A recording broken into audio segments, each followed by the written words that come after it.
Bonjour et bienvenue sur mon jardin dans les Landes. Alors aujourd'hui je vais rempoter ce petit laurier rose qui n'est pas si petit que ça. Il est en pot depuis 1 an comme ça. Vous avez d'ailleurs dû voir sa mise en pot sur une de mes vidéos que vous pouvez voir ici. Je vais vous montrer comment j'essaie de maîtriser le système racinaire pour que ça puisse reprendre simplement, ça puisse rester dans ce pot là. Je vais conserver ce pot là et puis malgré tout que ça ait une végétation qui se contienne aussi et qui soit harmonieuse. Voilà, je vous montre ça, on y va maintenant. Alors pour le travailler, c'est un végétal à feuillage persistant, mais ça n'empêche, quand on travaille une plante et notamment aussi au niveau de son système racinaire, toujours on humidifie bien, on arrose bien la motte pour éviter un maximum de stress. Et donc maintenant ce qu'il faut, c'est que je le sorte du pot et que je vois comment se présente la motte. Et donc pour le sortir, c'est simple, je vais le basculer, je le bascule. Voilà, et puis je vais normalement le sortir en le secouant et en le tirant. Voilà, et là pour le sortir, je le tire de son pot comme ça. Voilà, et là on voit le système racinaire qui apparaît. Voilà.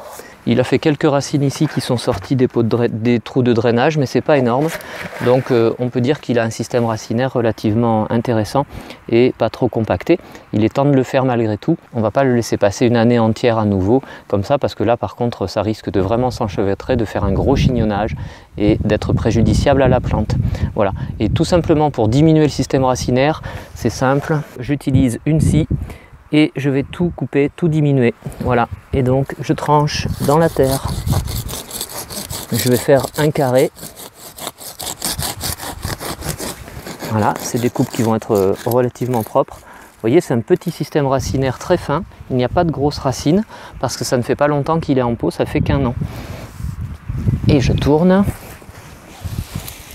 Voilà. Et je fais la même chose de ce côté.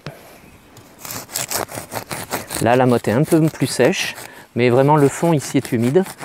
Et il y a vraiment beaucoup de racines, donc il n'y a pas de raison, ça reprendra sans problème. Voilà, je vais refaire un carré.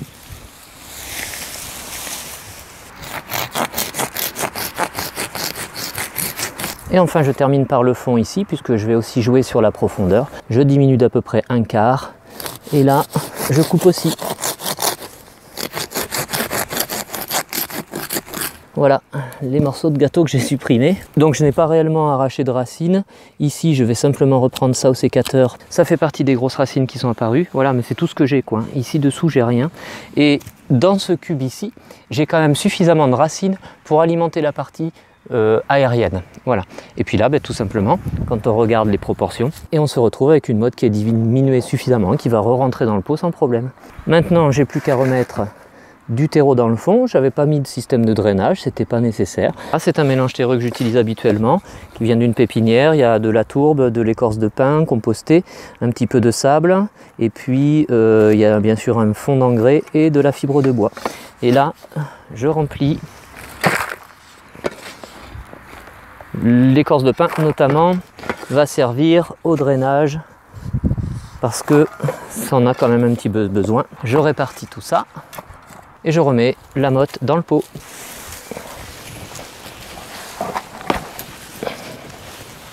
Voilà, la motte est remise dans le pot, je le maintiens relativement droit pour qu'il ne soit pas trop penché. Voilà, je le cale. Et puis maintenant, je n'ai plus qu'à remplir avec du terreau neuf, toujours. Hop.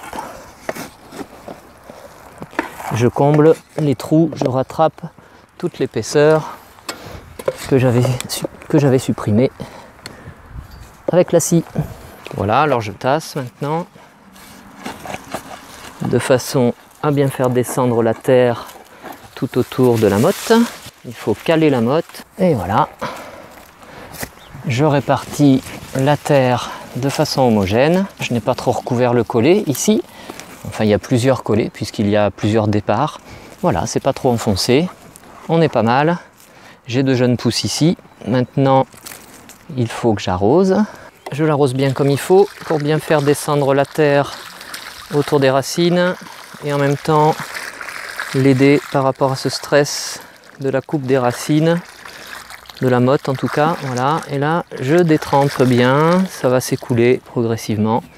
Voilà, et bien faire descendre pénétrer la terre, voilà, bien combler les trous. Et maintenant, ce qui me reste à faire, donc, c'est la taille. Donc, je vais vous montrer comment je supprime un petit peu tout ce qu'il y a à supprimer au niveau des graines, des fruits, etc. de façon à avoir quelque chose d'harmonieux et que ça ne se développe pas donc que par le haut, mais qu'on ait vraiment un développement harmonieux sur toute la hauteur de la plante. Alors en fait, ce qui se passe, donc, c'est qu'on a ici d'anciennes fleurs avec les fruits. Donc ça, surtout, il faut le supprimer. Ça ne sert à rien de le garder, au contraire même, il vaut mieux l'enlever. Voilà. Et puis, ce qui peut se passer, c'est que, et notamment ici, ce qui se passe, on a le démarrage de végétation qui veut se faire ici à la base justement de ces anciennes fleurs.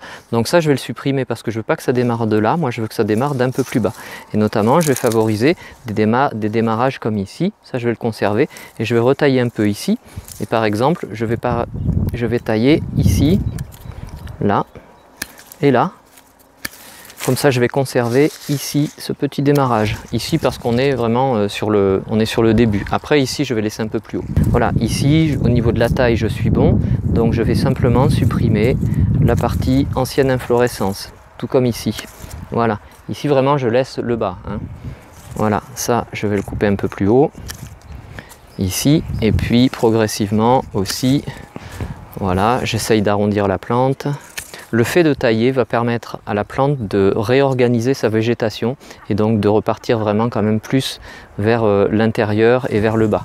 Je ne veux pas que ça démarre, je veux pas que ça aille trop en hauteur. Voilà, je ne le taille pas plus que ça, j'ai simplement un petit peu descendu, je l'ai laissé un peu plus trapu et puis ce que l'on peut voir c'est qu'il a une croissance quand même qui a été faite plus d'un côté que de l'autre.